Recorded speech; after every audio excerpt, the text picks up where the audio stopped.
So I'm here with Jeff. Jeff, you're CEO of TeraRecon, and we used to have those 2D images, and well, now I would say it's over. You know, we don't need that anymore because we got a 3D printing. So tell me about that. This provides an entirely different form of communication with physicians. So the spatial orientation you get in 2D, very often a radiologist's mind sees things in different planes, right? They're reconstructing 2D images in 3D. So this gives them a format that they can discuss amongst radiologists and most importantly with their referring physicians who might not be imaging experts. So it really puts the imaging and the clinical issue into context for physicians and for their patients in a form that everyone can understand because it's visual and it's physical. I noticed there are various colors. So what's the meaning of those colors? So when we print this, you can see how realistic the bone is. That's because it's what you see is what you can get. We rendered this in 3 dimensions, and then you see the realism of the bone. Now in this case, the patient has got some implants, some brackets that were installed during surgery. And so you can actually see this, again, in a way that would be impossible to understand in a black and white 2-dimensional image. You can even see inside the bone. That's what's really impressive of what we've accomplished here at this RSNA show, is that for the first time we have a simple and affordable way that the images are in fact what you see is what you get. You can see within this entire model. In fact, if you cut the model and opened it up, you would see the inside of the anatomy as if it's real. This is truly a volumetric representation of the anatomy through and through. Okay, we can even go further with this. This is 3D and slicing at the same time. Can you explain me that? Yeah, so when you create these very realistic models, in this case you have a tumor on a patient. This is a facial tumor. This is a tumor. This is a tumor here. This is the teeth of the patient. And this is what the skull would look like on the inside, the sinuses.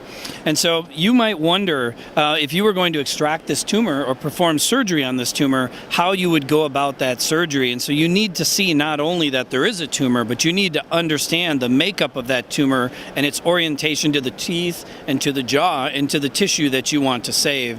And so by creating this slicing, you can see that in fact this model is entirely volumetric and realistic.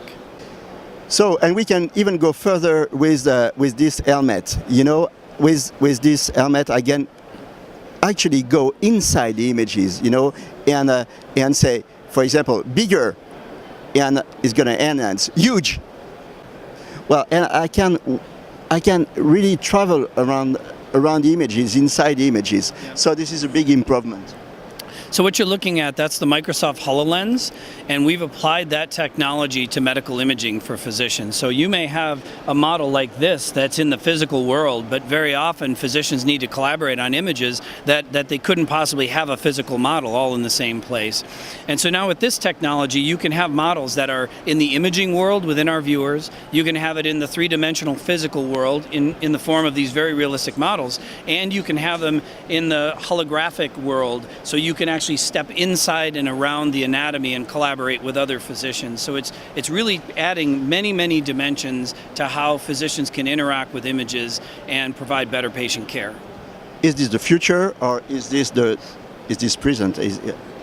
Is it just an interesting technology? I think it's absolutely the future. You know, at the show here, the challenge has been accessibility. So because of the expense, because of the technology, no one had a way to actually just buy the technologies in a very simple form as a product. So for the first time now, these prints, you can create these prints in 72 hours with absolutely no software in-house required. And the same with the holography, that now in that same platform, you can make a model, you can look at a model, and you can do the holography. So I think it's really been in terms of accessibility, but based on the demand here at the show, this is a new technology, it's an emerging technology, but we clearly have received feedback that it is a big part of the future. Thank you very much.